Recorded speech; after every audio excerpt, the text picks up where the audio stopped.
নমস্কার। পতাকার 5 রং, কবি সুকান্ত আচার্য। বলো তো দেখি, পতাকায় মোদের কয়টি রং আছে? শিক্ষক এসে শুধালেন হেসে দ্বিতীয় শ্রেণীর কাছে। একসাথে মিলে সব ছেলে বলে চিৎকার করে জোরে, 3টি বর্ণ রয়েছে রাঙানো জাতীয় পতাকা জুড়ে। শ্রেণীর পিছনে বেঞ্চের কোণে শিশু ছিল এক বসে। পতাকার মাঝে 5 রং আছে, বলল সে মৃদুভাষী। কথা তার শুনে বাকি শিশুগণে হেসে খায় লুটোপুটি। শিক্ষক রেগে বলেন হেঁকে, বোঝাও কি করে 5টি?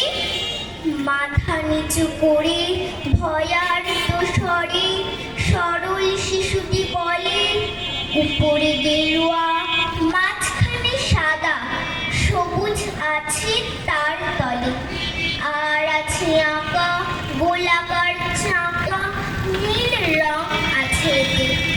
শিক্ষক বললেন এটিকে ধরলে তবুও হচ্ছে 4টে। অবুঝ শিশুটি বলল তখন, রং আছে আর এক, লাল লাল ছোপ দাগ দেখা যায় ওই পতাকার মাঝে।